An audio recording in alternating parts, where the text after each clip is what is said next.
taking control of our futures and living our best lives. We can all do it together. This is the PM Agency podcast, She Can and She Will, with your hosts, Disa McAllister and the country mompreneur, Marianne Brown.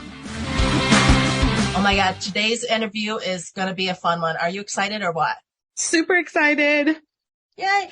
We're talking to Dr. LaToya Wiggins, and she is a self-care expert. I don't know about you, but I need all the self-care. You're going to want to stay tuned for this. Today we're being joined by Dr. LaToya Wiggins, a self-care strategist. Now, before we even get going and getting rolling and everything, I have all the questions. First, when you say self-care, what are you talking about? What does that mean? Yeah. So, hey, everyone. So self-care for me is not the bubble baths and getting your nails done and your hair done. Those things can be a part of self-care, but for me, self-care is all about doing that deep work, doing those things that nourish yourself mentally, physically, emotionally, spiritually. You know, they're going to really pour into you. They're going to keep you from feeling depleted. And getting my nails done doesn't necessarily fill me up. It makes me feel good momentarily. You know, we need to do things that's going to have long-lasting results. Why is it important? Like, it's especially as a mom, as a woman, why is it so important for us? Yeah, so women in general, we are nurturers. We want to take care of everybody. You know, if you're a mom, then you're definitely taking care of somebody. You know, I have 3 boys of my own. I'm married. I have my mom. I mean, my mom doesn't live with me, but, you know, that's my mom. I'm worried about her, right? Yeah. You know, and oftentimes we are so busy taking care of everybody else, but we're not pouring back into ourselves, you know, so we put everybody else at the top of our to-do list. But where are we on it? Maybe at the bottom or nowhere, you know, and when we're constantly depleting ourselves, you put yourself at risk for getting sick. And then when you're sick in the hospital or a mental institution or worse, dead, how can you take care of anybody? You know, so we have to start putting ourselves at the top of our to-do list and remember that we are just as important as all those other people that we love and take care of. Yeah, and I don't know about you, but when everybody else in the house is sick, my husband's sick, the kids are sick, I may be sick, but I'm not sick. Like, exactly. I have to do all the things still. Right, you don't even have time to actually rest so you can get well. Exactly. So getting sick is one of the things. What else can occur when you neglect yourself and don't worry about yourself? Yeah, so a lot of that can turn into bitterness, resentment, especially towards those people you love.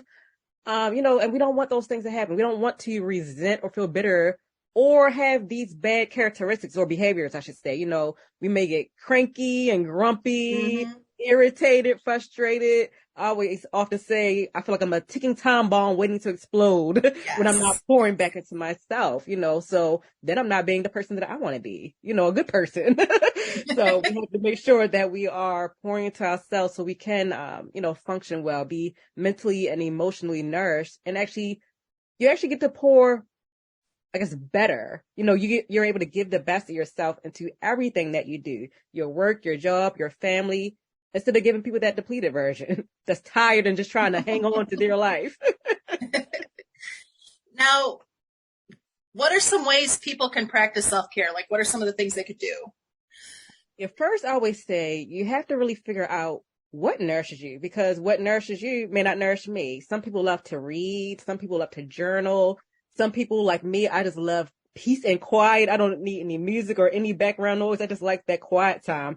You know, exercising, even when it comes to exercising, you have to find what works for you. My husband loves to jog. I do not like to run at all, but you can catch me in a step class, you know, a step class or, anything with dancing. So you have to really find out what works for you and then take time out to do those things. So even if all you have is 5 minutes is better than nothing, and it adds up, you know, so you start with 5 and then can add on. Okay, I'm getting used to this. Let me add on, you know, to 10 minutes, 30 minutes, or 1 day a week to 5 days a week. You know, you just start where you are, get consistent, and then progress.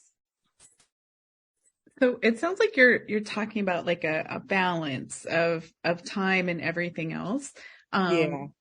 Is it more like a daily routine, or can you like overfill your cup once and then like let that run out over 6 months? That is a good question. So I always say that self-care is every day. It's not a self-care Saturday. You can have a day like a self-care Saturday or Sunday when you can pour more into yourself. Of course, we all need that. But don't just wait until the weekend or your day off to pour into yourself. Find different times throughout the day to pour into yourself. It may, for example, I'm a mom, waking up a few minutes earlier before everybody is up is self-care for me. I need time to get my mind right before all the chaos happens, right? Taking time out to really have a lunch break and really enjoy your lunch, enjoy the taste of it instead of woofing it down your mouth, and it's like, oh, where's the food? You didn't get a chance to really enjoy it, right? So really just taking time out to really relax or do something that's nourishing. You could be working and listening to some uplifting music or something that's upbeat, so find those different things that you can do throughout the day. Don't just wait to the end of the night or, like I said, the weekend or next month till you get a vacation. Find something small to do each and every day. It's funny because I, every single morning, get up way before everybody else, like probably an hour before everybody else, have my coffee, like that quiet time. I had my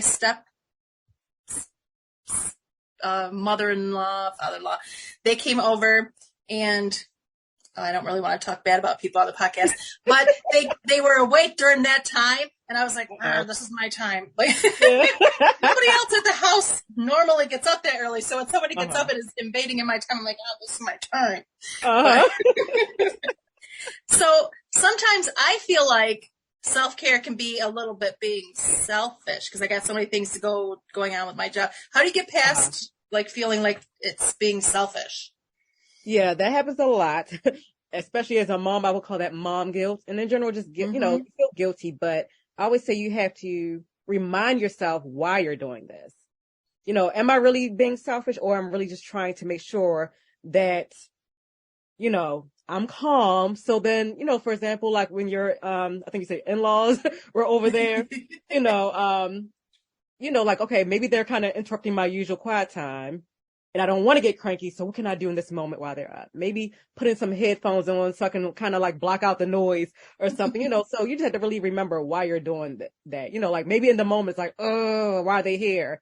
But why you need that quiet time. So, at the same time, kind of what can you do to shift to still get your self-care time in because it's needed so you won't feel like towards anybody. Yep. So we're always going 100 miles a minute, constantly going. What are ways that we can slow down and stop feeling worn out? I would say really think about, like I said, first of all, think about why you're doing this, why you need it. Because again, that will take away the selfishness piece. And then just think of different things that you need. You may not necessarily need to feel like you need to rush. You may like to be high energy type of person, be around other people. You don't like to be alone, but just really think about what do you need? You may some people like to cook. I like to just eat, I like to eat. I don't like the cooking part, but some people like to garden. I kind of like that sometimes, but just really think about what you need to feel rested or something that just makes you feel like you're relieving stress. It doesn't have to always be sitting quietly, being still, but what makes you feel good? At the end of the day, if I did this one activity, this is all I need for, all day. I did it. I'm happy. I feel at peace. Yeah, doing things that give you peace and joy. That's what I'm, I guess, trying to say. Yes. So there've been a couple periods where I just had so much on my plate. I couldn't handle like one more phone call, one more like, mommy, I need, like, I just could not. For people who might not be as in tune with themselves and be able to ask themselves what they need, are there different focuses that they should just start with, like a starting place? Like if you've never taken care of yourself before, right? Like where should you start? That's a good question. I would say it really is personal. And really stepping back to really think about what's the thing that's causing you, I guess, the most stress or overwhelm, and what can you do? So like I said, just taking that one step. Maybe you feel worn out every day. Okay, well, maybe you might need more sleep. So maybe you need to go to bed earlier. Maybe you need to get up earlier, just whatever it is. It really is personal. Like, what's causing me the most stress, and what's one small step that I can do to start shifting that needle in the other direction. I love everything that you had to say. You're the CEO of a company. She is Nourished. Do you offer like coaching directly to people, or do you do groups? Like how do you work how do people, if someone's listening and wants to work with you, how do they go about it? Yes. Right now I am doing individual coaching, so people can reach out to me for that. In the next few months, I will start to roll over a group coaching program. So I'll be doing both individual group coaching. Right now I'm even doing like free challenges in my self-care community on Facebook. So, that's always fun. So it's different ways that I help my mamas, my women out there. Awesome. Well, thank you for taking the time to talk to us today. Yes. Thank you for having me. I always love talking about self-care. Thank you for listening. For more information, join us at thepmagency.com.